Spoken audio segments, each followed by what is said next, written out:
God doesn't like lazy people. God has created you, and he wants to see the absolute best you can be.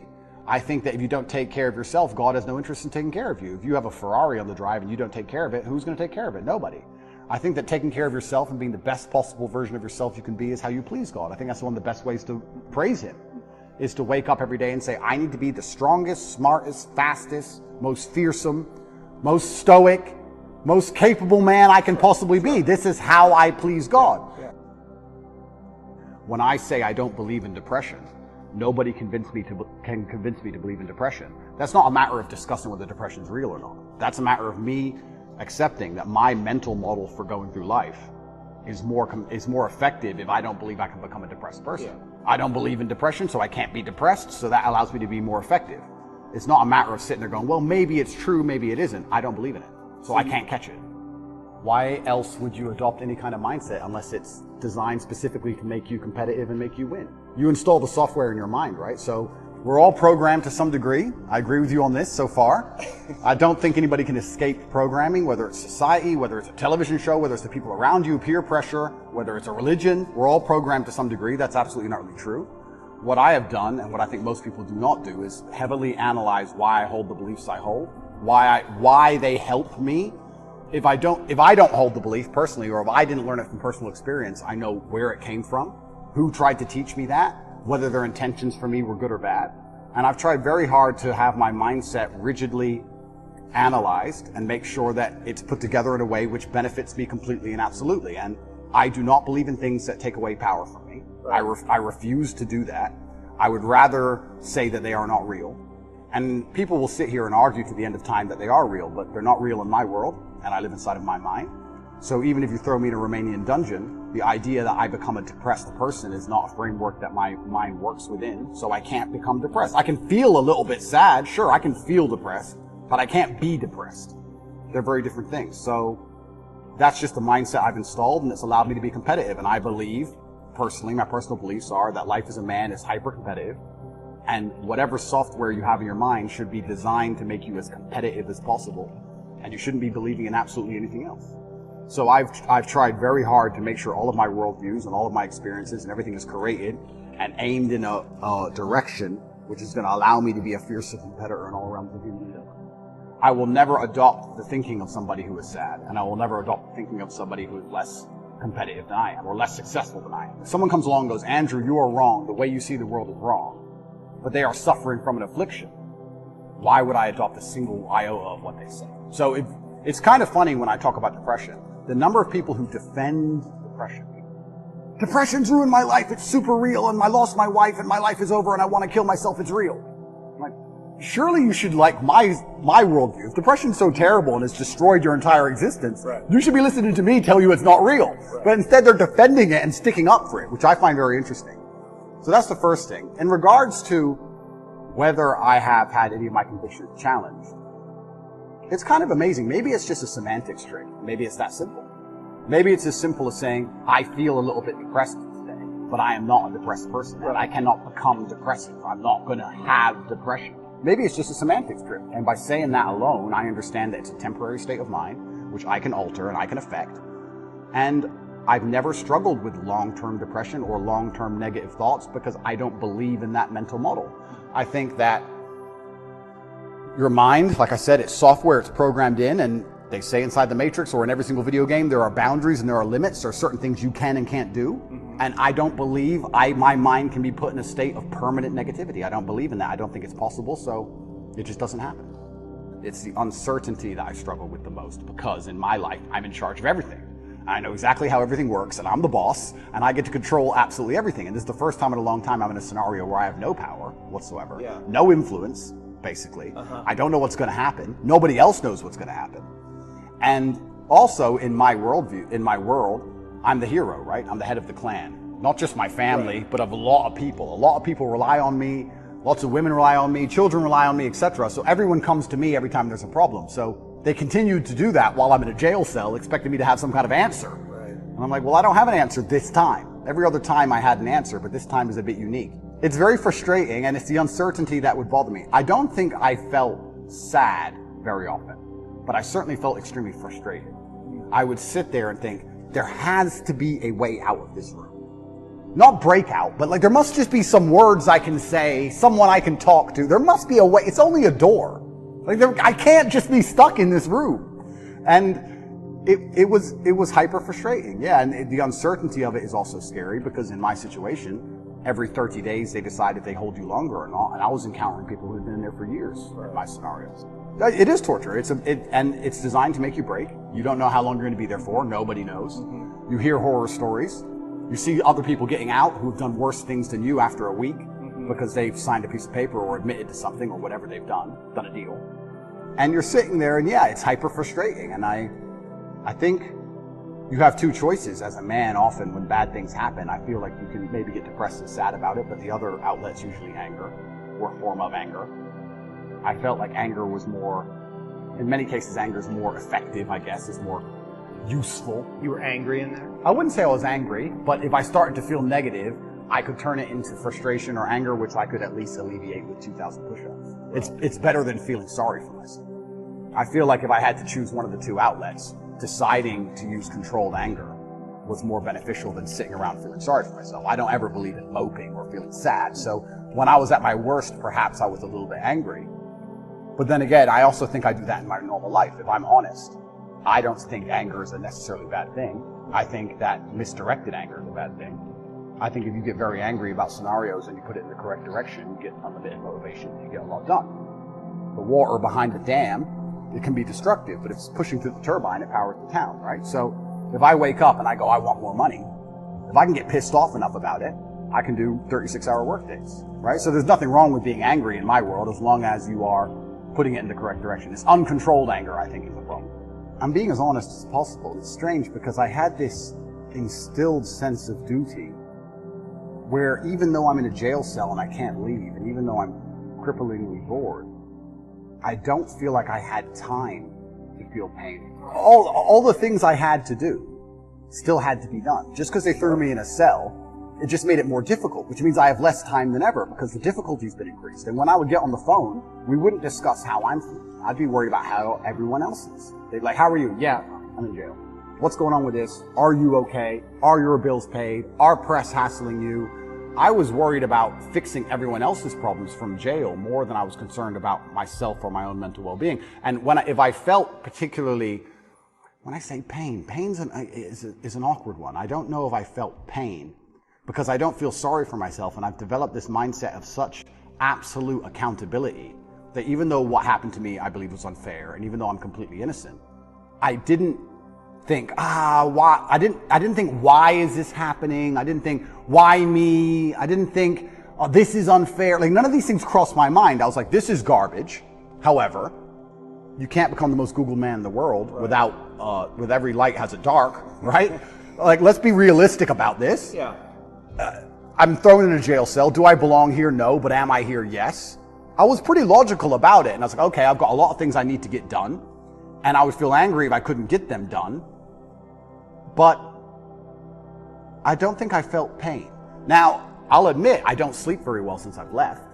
If someone were to say to me, Andrew, take this pill and your unresolved fear will vanish, I would say absolutely and utterly not. That's not fun. The fun is there's something in my mind which I don't have complete control or complete understanding of yet, and it's not detrimenting my day-to-day life really. Okay, I lose a bit of sleep, but this sounds like an interesting journey. It sounds like I'm in a new level of the video game and I've been thrust into a dark forest and I get to do something brand new, and I'm really genuinely not worried about it. And I think with your mind, you can do a lot of it yourself. And I think if you have a very strict framework in how you measure how successful you are as a human, and I do it through competence and achievement, I say, which mindset do I need to achieve as much as I can possibly achieve? Right. And I can measure that in real time. I can measure that in literally dollars and world championship title belts. I can literally measure the success. I'll say, okay, well then this is the mindset I need to have to be as successful as possible. Anything that's deviating me away from that needs to be addressed and concerned and dealt with, and I can do that myself. And I think the fear that, if it's fear that's waking me up from nightmares now, it's just because I understand there's a very big apparatus, a very big enemy, which I cannot destroy and I cannot beat, coming to get me.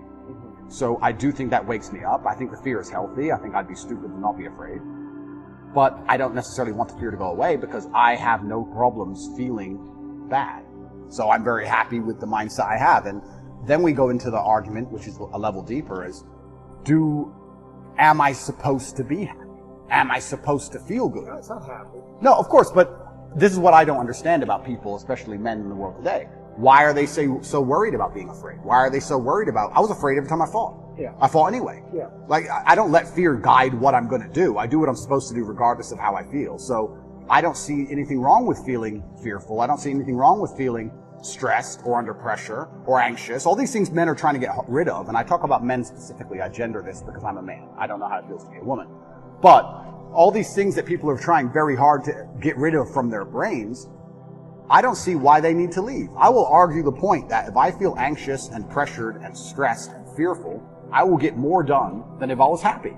I think if I was happy, I'd just be hedonistic and just wasting my time. I think that you get a whole bunch done with these negative connotations and negative emotions, and I think that life is suffering and pain, and you're here to go through it, and the sooner you get used to the taste, the more successful you're going to be. I have no interest in trying to change the flavor, my friend. The flavor of life is pain, and I will eat all of it. And it doesn't matter if they put me back in jail or not. I'm not sitting there going, how can I be happy in jail? I will sit in jail and say, yes, this sucks. It's supposed to suck. Yes, I'm not enjoying this. Yes, I'm anxious and paranoid. And yes, that guy might stab me. And yes, I can't sleep. And I miss my family. And this is what's supposed to happen to me. And this is how I become the best man I can possibly be. And I'm going to succeed regardless.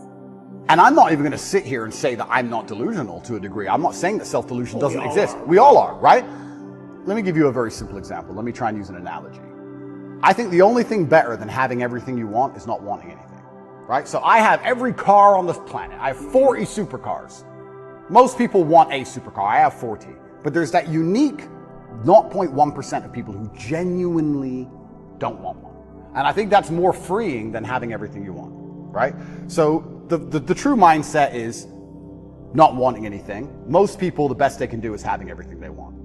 And I feel like you can kind of do this with the emotions as well. I guess my general consensus is that I don't think I can change or affect the world to the point where pain and suffering and bad things are not going to happen. So isn't it best if I just enjoy all of that? Doesn't that make me as powerful as possible if I say, oh yeah, okay, this is going to suck, good. I mean, I do it when I fight. Yesterday I was fighting, right? We were doing 12 rounds and all of us were destroyed. And the more he hurt me, the more I wanted to hurt him back. The more he hurt me, the better it felt. The more powerful I felt, the more he hit me. Because then it's my turn. Right? So if I can't stop him from punching me, and I'll do my best, but if I can't, then surely you should learn to enjoy it, right? And I don't think you can stop life from hitting you. And I don't think you can stop life from giving you unexpected surprises. And I don't think you can stop yourself from feeling sometimes sad or anxious or upset. So I think the best mindset you could adopt is finding that engaging and exciting. I'm not going to lie to you. Although I am facing very serious charges, and although they are trying to destroy my life, and although I cannot sleep the same, and although they're out to get me, and although I've suffered, part of me is excited.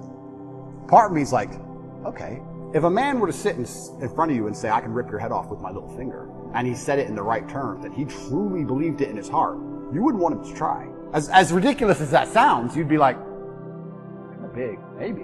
You know, it crosses your mind. So I think that, yeah, I have psychoanalyzed myself, even though I'm not officially, certified. And I've decided that I can't stop bad things from happening to me. So instead, I'm going to enjoy bad things happening to me. And I'm going to build a mindset that makes me fearsome enough to succeed regardless of how stacked the odds are against me. Yeah. And I want to make this very clear. I'm not a coward. I don't care if I don't sleep again for the rest of my life. I refuse to take any fucking pill, and I refuse to sit and have my mind altered by anything I do not control. I don't care if I have nightmares for the rest of human time. Right. As long as I'm in charge of my mind, I'm in charge of my life. If God decides that I don't need nightmares anymore, I'll fathom out how to stop it. If God decides I need to wake up in the middle of the night in a sweat, fearful or afraid they're coming to get me, then that's God's plan for me, and that's what I'm going to deal with. I'm not a coward. I'm not afraid of any of these things. I'm not afraid of feeling bad. I'm not afraid of anxiety. I'm not afraid of panic. This is one of the things I think a lot of men out there struggle with, is they're so worried and afraid of bad feelings. And to me, that's just showing that you've had an easy life. Like, there's real people out here who are trying to kill you. There's people out here who put a knife in your neck. You're scared of what? Feeling sad? Who cares? Like, there's real problems. What are you worried about feeling sad for? Who gives a shit? I could feel sad for the rest of my life, and I guarantee, one, nobody would know, and two, I would be monumentally successful regardless. So why are we even talking about it? I have no fear for a negative feeling. I have fear for me not being able to provide for my children. I have fear for people who rely on me not being provided for and cared for. But I don't have I don't wake up and go, I'm worried if I might feel sad today. Who cares? Who cares? I can be happy or sad on the same day. Nobody notices, and the same things get done. Exact same amount of work gets done. Nothing changes. There are some people who cannot be saved, and it's not my intention to save everybody. I have no intention of trying to convince everybody to like me. My intention is to try to speak to the people out there who know what I'm saying is the truth, and who like the way it's being presented and said. I, once again, have no concern with being disliked by X percentage of the population. And I want to make this clear. I've spoken to a lot of people who have talked about how their mental health has been affected by, online bullying and media campaigns and smear campaigns. I don't think anybody's been attacked by the media in the last 2 years harder than me. Mm-hmm. Every day, there is something in the media trying to paint me as a bad person. On TV channels from Ulaanbaatar to Utah, across the entire world. And I can sit here and say categorically, I've never read a media report and been like, shit. I've just been like, clowns. Don't care. Anybody who sits and watches the news and believes what the news says about me is the same kind of person who believes everything the news says. Right. And if you have two choices in this world, people are talking about the battle I'm in, and yes, I may be spearheading it, I may be at the front of it, but I believe that this war cannot be avoided. You are either at war against the injustice and against the lies, or you're at war with your own mind when you believe they're garbage. It is impossible for a man to believe the crap they want you to believe and be a happy, functioning adult. It's impossible. If you believe the shit that's on the television as a man, you're going to be miserable. So you're either at war with your brain or you're at war with them. Anyone who's going to sit there and go, I believe Andrew Tate is a human trafficker, I have 25 vaccines, I believe in Ukraine. These people are already paying the price because they're already miserable, and I can guarantee everyone who dislikes me is an unhappy person because their minds are enslaved. So when someone sits across from me, which has never happened in person, but let's say someone on the internet makes a video about me, right? And these happen. A new Andrew Tate's the worst man ever. I can load up the video and just look at him for a fraction of a second and go, he's paid the price. Right. He's already miserable. If I was that person, then depression would be real. These are fat internet trolls, losers, who can't compare to me in any human metric. They know it, which is why they dislike me. Because anybody who genuinely gets out in the world and looks for truth and looks to be successful and is tenacious and is brave agrees with everything I say. So I don't feel pain when someone sits and says garbage about me because I believe that their mind is already suffering because they're not free. Their mind's not free. Anybody who can listen to what I say long enough and not be emotional about it and actually understand it, well, those people aren't paying a price. So maybe that's a coping mechanism, but every single time I see a woman who hates me or a man who hates me, and I compare them to the people who like me, there's a massive contrast in overall physical attractiveness, success, financial success. It's amazing. Sure. So it's like, okay, well, my haters are way down here, and the people who agree with me are way up here, so let them hate. But at the end of the day, there are people, moving parts in all of this. There's a prosecutor, there's a judge, there's a lawyer, whatever. Someone is sitting in an office who gets a piece of paper saying, destroy Andrew Tate. And that person looks at my life and compares it to theirs. And they feel resentful. And then they go, okay, let me use every power I have to try and destroy this man. Right. If my life wasn't so aspirational is a word you can use, but if it also didn't tick nearly every single box in regards to every teenage boy's dream, I think that they would be a lot less interested in trying to hurt me. They're trying to hurt me because of the things I have and what I can do. I don't think humans are as emotionally incontinent as they pretend to be. And I believe that when you truly feel pain or truly feel trauma or something really bad happens, the result of that is usually silence. I don't think you talk very much at all. So you ask me, what is it like to be vulnerable? Well, to me, that's not crying. That's not... I think when anyone's doing that, 99% of the time it's a manipulation tactic, I believe, personally. Maybe that's just my personal experience.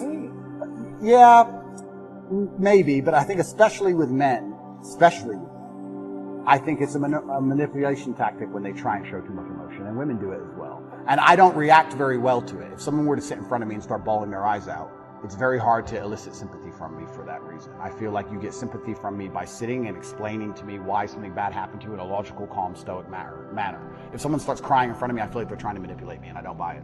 I think I've rooted out any weakness, or I've compensated so heavily so long ago. I don't see myself as a weak person. I don't see myself as a person who can fail. People said to me in jail, how did you handle that? What else can I do? Not handle it? What does that look like? We're gonna bang my head on the wall like a dummy? Am I gonna have a breakdown and just be a pile of mush? All you can do is handle it. So we're talking about vulnerability. I'm being as vulnerable as I can, but I can't even honestly sit here and tell you a weakness I have, because in my mind I have no weaknesses. And perhaps that's delusion. Perhaps that's perhaps it's delusion. Yeah. But a useful delusion is what you're saying. It's brutally useful. Yeah. And when I teach this, or when I talk about this, there's a lot of men who perhaps want to adopt it, but the mistake they make is they don't have the real world experience to back it up. I don't want people to be completely lose their minds. Yeah. We're not talking about that, but we're talking about the fact that I can name so many scenarios in my life where I was supposed to fail, and I did not fail. It's brutally realistic, it's brutally logical, it's built on competence, it's built on real world accolade and achievement. Everything I've ever wanted, I have achieved, and I have gotten. I have never failed at anything I've ever wanted, ever. So how am I going to wake up and say, oh, I've got this weakness, that weakness, when I have a 100% success rate? 100%. There's never a girl I wanted I didn't get. There's never a car I wanted I didn't drive. There's never a scenario where I said, I want to get through this, I didn't get through it. Every single thing I do are the things I am absolute best at. If I'll put boxing gloves on after this and I'll go fight and I'll beat everybody. I'll destroy everyone. And I think I only enjoy things that I'm good at. And I also think that if I have X amount of hours in the day, the way I can be the most competitive, most fearsome predator is to spend all of my waking time doing things I'm the best at and leave things that I'm not good at to the other people who perhaps are good at them. Oh, I'm a lot more sensitive than people know. And this is one of the things I like to say. When I talk about depression not being real or how life is pain and suffering, that doesn't mean that I'm not saying those things because I've never felt them. Yeah. I'm saying those things because I know them intimately. I'm saying those things because I know exactly how it would feel to label myself a depressed person. Yeah. I know it very well. I just refuse to do it. Right. So yeah, I'm absolutely not really a sensitive person. I would label myself sensitive. But maybe maybe, one second. I just want to go back to my original point. Yeah. Maybe my worldview is affected by, and we're talking about arrogance, when you wake up and all you do are things you're world level at. Yeah. Everything you do are things you're fantastic at, right? All of the time. Yeah. And you beat everybody all of the time at all of it. Yeah. Aren't you going to have a degree, a tinge perhaps of arrogance? Of course. Of course you are. So, but would I label myself an arrogant person? Well, I'm not going to sit down and say I'm good at something I'm not. Right. So I don't think I'm unrealistic. I think I take care of absolutely everybody I love in every single way. I think anybody who's ever needed me, I've been there for them if they've deserved it. I think anybody who listens to my message is becoming a better person overall. I genuinely believe I'm fixing and helping society. I don't know what else more I'm supposed to do. I mean, to a degree, I've almost martyred myself. What else more can I do? My options at this point are either to continue to help people and explain to men why I became so successful, which is all I'm basically doing. I'm saying you're a man and you're upset and you want to be X. I'm telling you how I became what I wanted to be. This is what I did. I think God wants me to be the best possible version of myself. I think that God dislikes people who are lazy. I said this to somebody once and he got very offended. I said, God doesn't like lazy people. God has created you and he wants to see the absolute best you can be. I think that if you don't take care of yourself, God has no interest in taking care of you. If you have a Ferrari on the drive and you don't take care of it, who's going to take care of it? Nobody. I think that taking care of yourself and being the best possible version of yourself you can be is how you please God. I think that's one of the best ways to praise him, is to wake up every day and say, I need to be the strongest, smartest, fastest, most fearsome, most stoic, most capable man I can possibly be. This is how I please God. So I think your duty to God is also these things, and that's another massive source of strength that I get. When I'm alone in a jail cell, I understand that God is still watching, and God would be unhappy if I couldn't handle it. Mm-hmm. I don't think, maybe we can talk about God, or we can also talk just about basic cosmic balance. I don't believe you can become the most famous man on the planet, calling yourself the top G, without the universe testing you if you're really about it. I don't think you're going to get to a point where the universe, whatever you want to call it, is going to say, is he really the top G? Yeah. And you're going to have to prove it. If you walk through life and say, I'm made of iron, I'm Mr. Tough Guy, sooner or later someone's going to check you and find out if you are or not. Right. So when I was doing this for a very long time, I wasn't ignorant to the fact that something's going to come along and see if I am who I am. So when I'm sitting in a jail cell by myself with cockroaches all over the floor, I'm like, okay, this is my chance to show I'm not full of shit. Right. Was I full of shit? No, I wasn't. Am I going to allow everything I've ever said and my last name and my duty to God and everything to go down the pan, or am I going to just man up and fucking win? Right. So I saw it, I guess, to a degree as an opportunity, but there was a massive burden of responsibility on me on how I had to perform. I didn't have time to be depressed or sad. This is what I'm saying to you earlier. I didn't have time. I had things to do. Top G's kids can't eat. Top G's women can't pay the bills. Top G's business is over. No, I had to fix all of it from jail and fix myself and get out. I was very busy inside of my brain staring at a wall. So I didn't have time for this. And this is another thing I try and explain to people and I don't understand about, and I talk about men specifically because I understand how to be successful as a man. When men say to me they're depressed, with unlimited options, with the capability to become anything you desire, with God giving you a full and able body and mind, how do you have time to be depressed? You have so much you could do. There's so much that you need to do to be your best self. And you're competing against men like me. And you're finding hours a day to be sad? No wonder you're going to perpetually lose forever. That's suicide. So how do you find time to do this? It's brutally ineffective. You have a brain, you have a mind, you have a mental model. You can't think of everything. You can't do everything. You can only have certain frameworks instilled inside of your mind. As a man, you should be hyper-competitive. You should try and be the best version of yourself you can be. You're competing against every other man on earth for the girl you want, the car you want, the house you want, the watch you wear. It's all competition. You should be as competitive as you possibly can. Anything that's inside of your mind which doesn't allow you to be competitive should be erased. This is why I can't name a weakness. I can't name a weakness I have. I've compensated so heavily for any weakness that may exist, I don't even see them anymore. I think that believing in God certainly makes you more powerful, which is proof of God. If God makes you more powerful, then God is real. So maybe that's very simplistic, but if I believe in God and I'm a more powerful version of myself because I believe in Him, then He must exist. God has made me more powerful. Well, it's the act of believing Him that makes him exist. Correct, yeah. So this is why I believe faith is such an important thing. But I think everybody has a God. There's no such thing as atheists. If you look at the people who say, oh, I don't believe in God, they worship a flag and a vaccine. So everyone believes in something. So you have to decide what your religion is. And I, once again, refuse to believe in anything that takes away power from me. I believe in things that make me more powerful. And I believe that believing in God gives you a new degree of strength. And I also think everybody to some degree believes in God. I don't care what anybody says. If you put anyone in that submarine just before it imploded, everyone would pray. Everyone. So it's ignorant to even say you don't believe in God at this point. There's right and wrong in life. All this complete subjectiveness, this mush they're trying to create, is done on purpose to confuse us.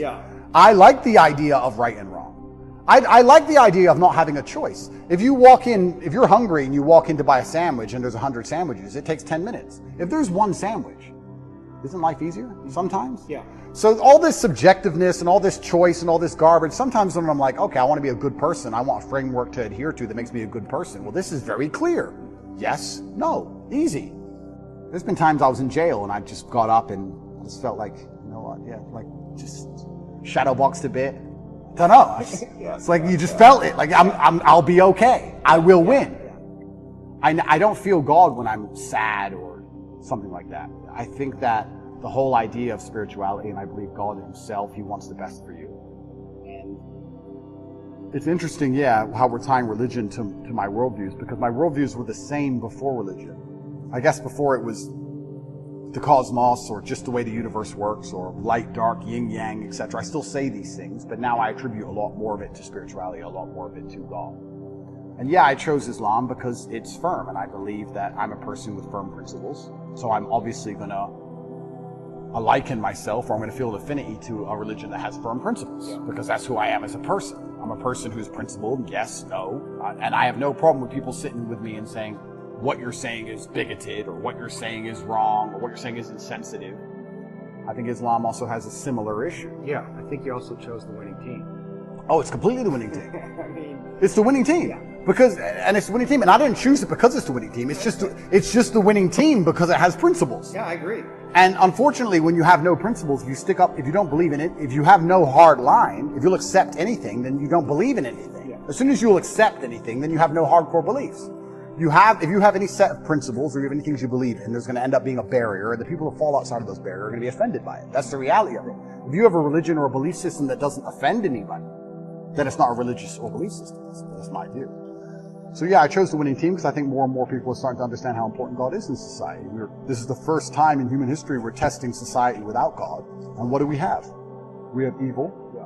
We have Satanism. We have degeneracy. And I think that most people are starting to understand that God is really needed. When I was young, I used to make fun of Bible bashers. I used to make fun of them. And now I'm like, we need more. Where are they? We need more Bible bashers. So, yeah, and I guess I certainly feel more powerful since I've reverted, but I always felt powerful anyway. But I guess now, instead of just believing it's the cosmic nature of the universe, or let me change that. I always felt a strong affinity to my last name and my ancestors. So I always had to a degree, a spiritual aspect to where I got my strength. I always felt like, well, my dad is watching, or my ancestors tried very hard for me to be born, so I can't disappoint. So I've always had this spiritualistic side. Like, imagine the disappointment my ancestors would feel if they fought saber-toothed tigers, survived World War II, went through all the garbage they went through just for my father to be born, and he suffered like he suffered to raise me, for me to be raised and become the most famous man in the world and call myself top G and then cry when I went to jail. What am I? What kind of bitch? What am I going to go, wah? No. I go to jail with my head held high, and if they put me in jail for the next 20 years, I'll walk in there with my head held high. And if anybody sees me, I'm not going to be a broken man. I refuse to be a broken man. It's disrespectful to everybody who ever died or tried hard for me to be raised, for me to emerge from this difficulty as a broken person. That's absolutely and utterly selfish. When a man sits and says to me he's broken or he's depressed or he's sad, etc., that's selfishness. You have shit to do. Yeah. And you have people to be respectful to, including people who are no longer here. I don't have time. They can put me in solitary confinement for 20 years, and when I walk out of there, and the first podcast I do, I refuse to be called broken. I refuse. And that's because I feel like I had a duty to my ancestors, and now I feel like I have a duty to my ancestors and a duty to God. Mm-hmm. So I've always felt that. And there's something that people say, you tried your best. And that's true. But a lot of people overuse it. People say, oh, well, you didn't get it, but you tried your best. 99% of the time, they didn't try their best. People don't actually try very hard for things anymore. I am truly, genuinely trying my best. I don't waste a minute of my day. Before this podcast, as I set up cameras, I'm working. I don't waste a minute of my day. I do not miss a training session. I do not miss an email. I do not make mistakes. I'm on it. So I'm trying my absolute best. If I fail, for the first time in human history, then I fail. But at least I get the satisfaction in my heart of knowing I actually really tried my best. Most people don't get to get that satisfaction because they know deep down they could have tried a bit harder. Whereas if I end up in jail, I'll be like, Andrew, you did everything you could have done. So that gives you a level of peace. I did my best. My ancestors are proud of me. God is proud of me. I did my absolute best. I couldn't have possibly done better. And I got hit with a lucky punch, and that's life. And all I can do is just smile regardless. So we'll talk about how I'm actually quite a sensitive person. Yeah. I think the reason people believe what I say is because they can feel that I feel when I talk. Yes. And it's because I feel things. Yes. So I'm not a cold person at all. I'm just a person with a lot of emotion that I try and control and channel in the correct directions. But I think that, yes, it's a superpower to a degree. Well, I think that's why people are, one of the reasons that people are so drawn to you, because you let whatever wants to come through. And it's also why so many people hate me. Yeah, of course. Because there's no light without dark. There's no joy without pain. You can't have a rainbow without a little rain. That's how it goes. Mm-hmm. So I think that it's definitely a superpower for life. It's something I'd encourage every man to learn how to do. Yeah. It's certainly something worth practicing. It's the reason I don't learn another language, because I haven't mastered English yet. Right. So I refuse to learn another language. I can't imagine me and my personality and Andrew Tate stuttering Spanish. It'd just be like, what is this garbage? Yeah. So I don't have time. Yeah. So I will only speak English for the rest of my human years. That's it, because I have not learned every word in the dictionary yet. But yeah, I guess to a degree it's a superpower. It's extremely beneficial in all aspects of life, especially relationships. I'm not going to lie. I don't argue with women very often, because any woman who respects me and listens to me, I can very quickly and compendiously explain exactly why I'm correct. It's one of the most powerful things. The most powerful thing about it is there's two levels to it. One, making people understand exactly what you think. Yes. And the second one is making them think with you. I think that charity, even of itself, I think charity is probably one of the most selfish things, which most people say, I'm giving money. I give $25 million to the website, tatepledge.com, you can see it. And I feed children all across the world, mainly in the Islamic world and in Africa. Am I doing that for the children? Yes. But I also feel good. I feel good. for doing Of course. that. So it's not a selfless act. No, nothing's selfish. Nothing's selfish. And it shouldn't be. And it shouldn't be. That's right. So when I'm helping all these people out here, I'm not doing it because I'm some philanthropist. I feel good helping people and people sending me emails saying, you changed my life. I feel good about it. I'm not going to sit here and pretend I'm just Mr. Philanthropist and I just care about the world. No, I like helping people because I feel good about doing it. It makes me feel good inside, which is why I do it. So yeah, I use my power to feel good. And I think the easiest way to feel good is to make others feel good. I believe that humans exist that way, and I think that's why we're societal animals. Even in jail, when I felt my worst, my goal was to make someone else smile. Because if I can make someone else smile, I would smile. So on my worst days, I was my most charming, my most energetic, my most interesting, my most talkative. Yeah. I was happiest on my worst day because I decided that's how I have to be to stop myself feeling bad. Because I decided. I also feel like, it's kind of interesting. No one's emotionless, and I certainly feel things. And I'm going to come up with a theory which you're going to call complete garbage because I am not qualified, but this is my theory. Yeah, go for it. I believe that emotional energy is a lot like a bucket of water.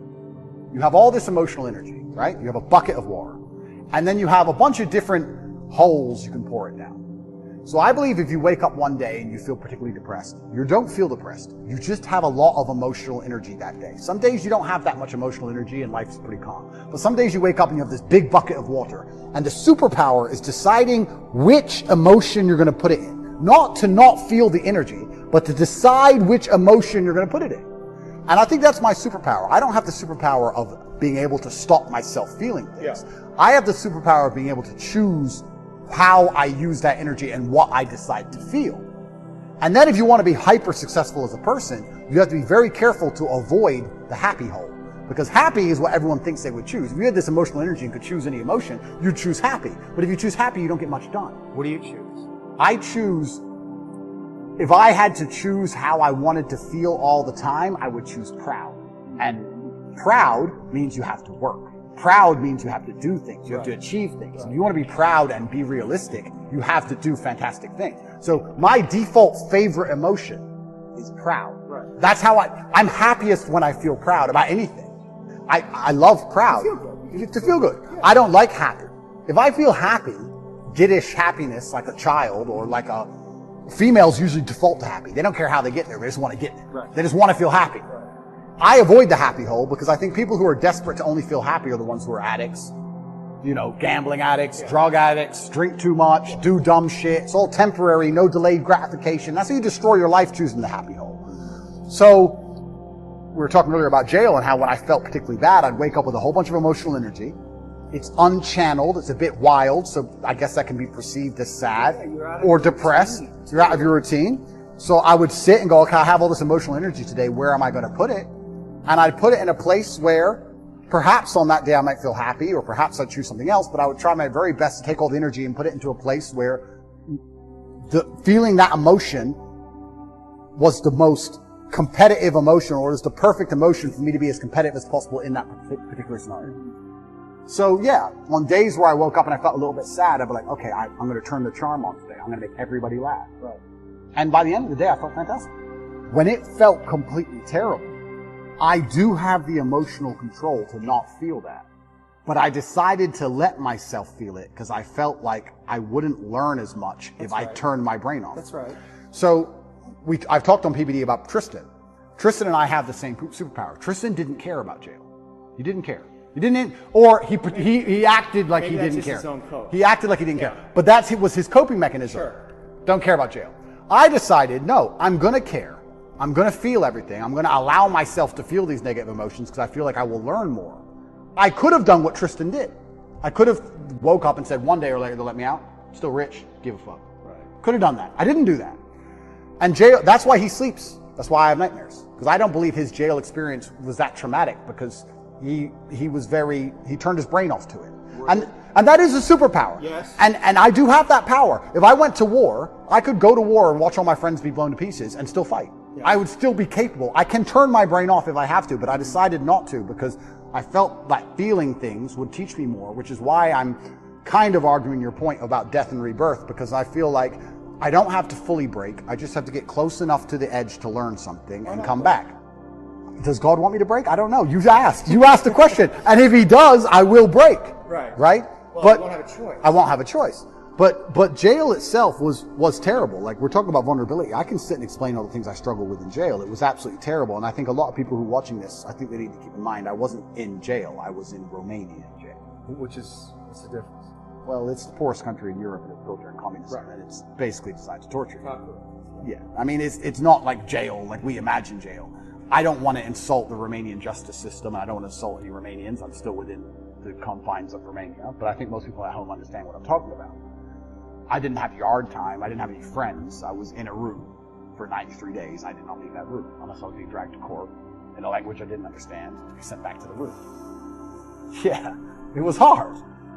And you don't sleep very well. People think you just sleep it off, but you can't. The jail is very loud. There's a lot of distressed people in there, a lot of upset people. The energy is sad. Yeah, it's a bad place to be. But I knew that my only option was to deal with it. So I knew that not handling it wasn't an option. So if not handling it's not an option, the only option left is handling it. So you just have to find the best way to do it. And I certainly allowed myself to feel a lot of emotions in there that I could have probably blocked out so that I could learn as many lessons as possible. And I've learned a lot of things. But I would say that, I mean, all in all, I understood as a man, you need to have a strong body so you're not attacked by anyone else, and a strong mind so you don't attack yourself. And I think jail, in many ways, is pressurized life. And if you feel a little bit angry outside of jail, you'll be very angry in jail. It's pressurized life, and you can't distract yourself with anything. Most people, if you feel angry right now, you're like, oh, that pissed me off. And then you get on your phone and talk to someone else about something else. You distract yourself, but you're left alone with your thoughts, so you can't distract yourself. And God decided to put me in there to learn some things. And I think it just confirmed a bunch of things I already knew. And I think it was a chance for me to prove to him and to prove to myself I'm not full of shit. And I think that was... Did you worry that you were full of shit? Never. But it's good when you get to test it. No, but this is actually the truth. I said, Top G, right? It's a name, it's a nickname, blah, blah, blah. Top G. The basic premise behind it and why I'm idolized by all these young men, especially, is I'm Top G, the number one G, the guy who can do anything. He's the guy. I never for a second when I was saying it didn't mean it. I never for a second when I was saying it thought I was full of shit. So God was like, okay, let's find out he's full of shit. And I was placed there, and I said, all right, this is a chance for me to prove to myself and prove to God and prove to the man watching to the prison guards and prove to everyone else, my ancestors, that I'm not full of shit. I had a sense of duty in there, and I feel like I performed it exceptionally. And it doesn't matter if they kept me in there for 3 months or 3 years or 30 years. I have to perform. That's who I am, and I will default to rationalizing, as you said, whatever it takes. I will come up with any rationale, and I will say it in any way which is interesting and engaging and convincing enough to the outside world and to myself to install it in my brain that allows me to compete. That's just what I'm going to do, because I don't want to lose anything ever. And life, perhaps, if we want to extrapolate this out, perhaps God's trying to break all of us. Maybe life is a big competition of who breaks last. I would actually argue, and I said this before, that the number one indicator of a man's success is his ability to deal with stress. I don't think it's IQ.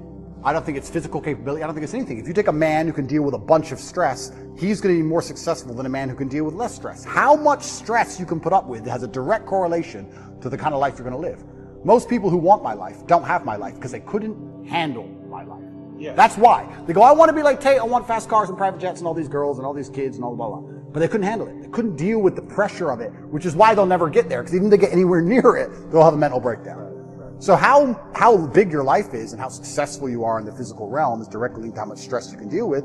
And perhaps God's trying to break all of us, and he's trying to find all of our limits. I think most people at home watching this probably have something going on in their mind right now, or something going on in their lives that might break them. To me, it would be nothing. To them, it's a big deal.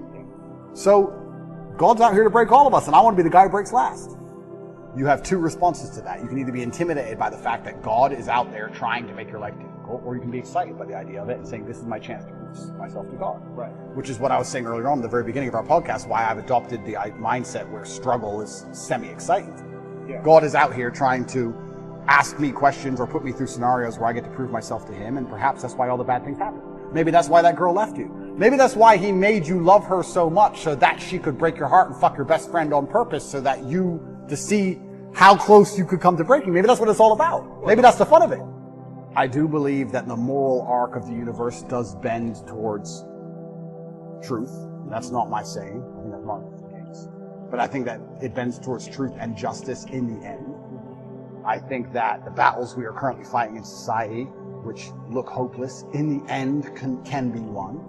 And I feel like I am doing his will by standing up and telling the truth. I think I'd have to be a complete coward of a man to end up having all of the masculine youth of the planet paying attention to every word I say, and then say, oh, but if I tell them good things, if I help them and help the world by extension, I might get in trouble. That'd make me a bitch. And that's not who I am. Yeah. So I think if you give any man worth his salt that degree of power and influence and responsibility, he's going to stand up and say, okay, this is how you should be a man.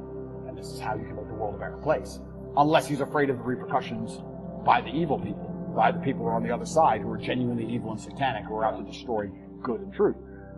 And I'm not a coward. I've never seen myself as a coward. And in fact, we don't talk about vulnerability. The number one thing I could never exist as is a coward. I think if you want to talk about my biggest fear, it would be knowing I'm a coward. Seeing myself as a coward and being very realistic and knowing I was actually a coward. I couldn't accept that because I feel like I would be disappointing all of my ancestors and God, and I would have been full of shit all the time I was talking. Now I'm a fake, now I'm a liar, and I'm none of those things. When I say to the camera and I sit here and talk about depression not being real, I mean what I say because I've lived enough shit to tell you that if depression was real, I would have been depressed. Mm-hmm. And people know that, which is why they listen to me in the first place. Mm-hmm. I would hate to look in the mirror and know I acted like a coward on that scenario. I can't be that person. Right. Well, I like to think of myself as a man with plenty of love in his life and a very loving man. I also like to think of myself as an extremely brave person. Mm-hmm. I've never been a coward. And even just the idea of being a coward is enough to motivate me to do nearly anything. So if you were to try and, here we go, vulnerability. If you were to try and manipulate me, how could you manipulate Andrew Tate, one of the smartest people on the face of the planet? Well, you would have to try and convince him that it was the only brave act. That's how I could be manipulated. Now, I allow manipulation to find out where my enemy wants me to go, use my mind to break the trap, punish the perpetrators. I will allow them to manipulate me. And at the end of their attempt, I will decide whether I agree with their attempt or I destroy their attempt. Right. But that would give you the best possible chance. Mm-hmm. And I give you a perfect example of it. COVID, when on day one, when everyone got locked in their houses and they were talking about Italian hospitals being full and people were dying on the street in China, when everyone believed because it was brand new, day one, me and Tristan decided to fly to Sweden and just run around in nightclubs because it's the only open country. Did we do that because we have medical expertise? Did we do that because we were guaranteed to not get sick? Did we do that because we knew something other people didn't? No. It was the brave choice. The brave choice is to go do something reckless. We might all die. Let's die in a nightclub in Sweden instead of dying in our house. So we always have chosen and defaulted to the brave choice. And part of me, maybe when we talk about excitement, I love when God or life or the universe or whatever you want to call it gives me a chance to be brave. I love when he gives me an opportunity. Here's your chance to be brave, Andrew. Here is your chance to show you are that guy. Here's your chance to have another story where everyone else would have failed, you would have succeeded. Here is your chance to win. I love that because, it's easy to fly around on private jets and stay in 5-star hotels with a bunch of beautiful women and drive Bugattis around. Cool. But where's the point where I get to actually prove I mean every word I say? Right. So God gave it to me. So yes, thank you. I agree. We agree. Thank you. And if God decides I have to go back, then the best mental model I can have is not the Romanian system of justice is unfair, it's corrupt, I got too big, the Matrix got me. No, the best mental model is God wants me to learn something here. And he's going to teach me that through suffering. He's going to make this difficult, and he's going to make me feel pain, and he's going to make this as hard as he decides it needs to be, so that I can sit here and learn things. So I'm going to go and sit with my cockroach friends, and I'm going to learn. I learned, I've never had nightmares before in my life. That surprised me. But they're here now. That's life. I learned that, I guess. I learned that when I got out of jail. I didn't have nightmares in jail, which is strange. I had nightmares when I got out. Maybe it's fear of going back. But what else did I learn about myself? I had already pre-decided And I'd already told the universe how I would act in said scenario. This scenario was not a scenario I hadn't discussed or didn't believe could happen. I had already analyzed, if this happens, what are you going to do? It was a pre-designated plan. And I just followed the plan I had already laid out for myself when I had already psychoanalyzed myself without my qualifications. I had already decided what I must do, so I did it. And I was able and capable of following the plan and following through. So I'm not a liar. I'm 0% full of shit. I performed exactly how I needed to perform and how I knew I would perform. So when I talk about being top G and mental control and depression's not real, everything I say is true. I performed exactly as I could. And I should. There is a side effect, which happens to be these nightmares. But my attitude towards the nightmares is, yes, thank you. Good. I don't want them to go away. They will go away when whatever needs to be dealt with is dealt with by my own mind. And like I said, if anyone else could fix them for me, I would not allow them to, because I believe it is my lesson and it's my pain and my trauma and it's mine to deal with. And if I have to keep them forever, I'll keep them. I am not afraid of feeling negative. I'm not afraid of it. I'm not afraid of having nightmares. I don't wake up going, I want to feel good. I don't care. So if I have to feel miserable, it doesn't bother me. For me to sit and say to the man who made me the man I am today, who I, once again, never felt unloved by, who tried his very best to raise me, who sacrificed for me to exist, who gave me my last name, who bestowed upon me the honors and principles and morals I live by today, for me to be angry at him because he was busy some days would be brutally ungrateful. No, I'm not allowed. No, I'm not allowed. I'm not allowed that feeling. It's ungrateful. I refuse to accept it. I refuse to feel it. I truly believe I had the best father on earth. I truly believe it. I don't believe, even now, if I have sons, I don't talk about what children I have publicly, if I have sons or when I have sons or my sons I have, whichever one it is, they will get my time, sure.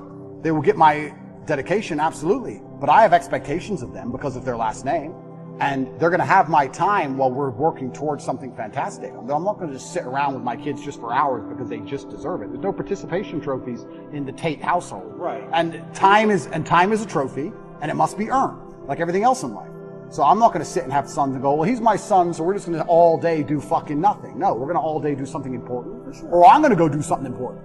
And he can sit around and do nothing by himself. Well, as a man, you have to make a choice. And I think it used to be more binary than it is today because of the nature of money and empire and how things work. But as a man, you have to make a choice. You either go to war and come back with stories, or you sit at home all day and be a second mother, and then you're not a man. You have to find the balance between the two, right? My father was away a lot, but he wasn't away a lot because he was doing nothing, right? So if you have a soldier as a father, okay, he's not there, but he's doing something. He's coming back with a story. And I think that was typical in a lot of households for a very long time. Maybe it's changed a little bit in modern times, but typically the man went away, did whatever he had to do, and then came back with a story or a hunt or whatever. Sure. So that's how I saw my father living his life, and that's how I want to live my life. I will do the same thing. I don't think I would be the same man if I decided to say, okay, I have a son now, so I'm just going to stay at home. And I think that I need to be a kind of man my son wants to emulate, which means I have to be a hero, and I don't think you can be a hero sitting at home. So I think that I need to, he needs time, of course he does, but he also needs an example set, and that example must be set out there in the harsh, brutal reality of the world. So, it's time. Now the argument is quantity of time versus quality of time. And I would argue that the quality of time I will give my sons is going to be much higher. Are you a man of love? I think a lot of those things come from love. Let's analyze this. I think a lot of those things come from love. I think it's very difficult to do nearly anything important if it's not, perhaps to a degree, driven by love or the desire for love. I think the reason a lot of men want to become rich is because they want to feel loved or feel important or to matter. I also feel like the reason that a lot of men do the things they do is for love, either of themselves or of someone else. I think the reason men go to work is because they love the family. The reason you go to the gym is because you love yourself. I think that love is a very powerful driving force. I certainly feel love. My world is full of love. Like, I would argue I'm one of the most loved people on the planet. Like, if I check my phone, it's just love. Yeah. It's endless emails of people I don't know who love me, endless females who do know me love me, endless pictures of children saying they miss me. Like, I'm a very loved person in a very loved world. I love a lot of people. You love. I absolutely love, but because I believe in myself so strongly, I feel like the way I love them is to have a degree of authority over them. Not in a crazy psychopathic way, but in a I love you, so you should do this. Right. I love you, so act this way. I love you, so don't do that. Almost in the same way a parent loves a child. You love your child, so you don't let them eat candy all day because you love them. Yeah. I'm like that with everyone in my life because I see myself as the most competent person on the planet. So I'm like, I love you. I care about you. You shouldn't do this way. Right. Because you may think you know better, but you don't. You don't know better than me. I know best, and this is how it should be for anyone I care about. And it's the most powerful driving force on the face of the planet. It always has been. And it's only when people are going to wake up and have a true love for themselves and love for their community and love for their children and love for these things that we're going to start to resist the evil and the Satanism and the insanity which is coming in the world today. But I believe, as a man at least, your love only has value when you're capable. Which is why perhaps I'm so obsessed with capability, because I want my love to have value. We talked about how time has value when you're at a certain echelon. I would also argue that love has value at a certain echelon. If I'm in love with a girl, she can get a lot more from that love than if a Joe Schmo's in love with her, right? So my love has value because I have value. So I have to build myself, and especially as a man, if you want to feel loved and you want to give love, the more capable you become, the more valuable your love's going to be, and that's certainly how we're going to fix the world. So yeah, the answer is love, of course, but it can't just be blind, empty love. It has to be love that is backed by a brutal, harsh capability, which is born in the worst scenarios you're going to endure as a man. And the world at its baseline is a very brutal place. It can be. And I think that becoming comfortable with those scenarios, becoming capable in those scenarios is how you give your love deep, true value. But I think that, love is the answer. Right. Love is the answer. A father's love comes with tests and trials and tribulations. What does a dad even traditionally do for his son? Take him out there, push him in the pool, let him struggle a bit, get him out. Put him on the bike, let him fall over, help him get up. You have to go through the bad things to be rewarded and the bad things to learn. That's how a father typically loves. And a father also loves by saying no. No, you cannot do that. So you nailed it by how society needs a father's love. Completely true. And society has actually hijacked the word love and tried to convince you that you don't need a father's love. Perhaps you need this unconditional love, which is more like a mother's love, if you want to gender it, perhaps. So it's unconditional. You can act without honor, you can act without courage, you can act without discipline, and you'll be loved anyway just because you exist. I don't believe that for myself.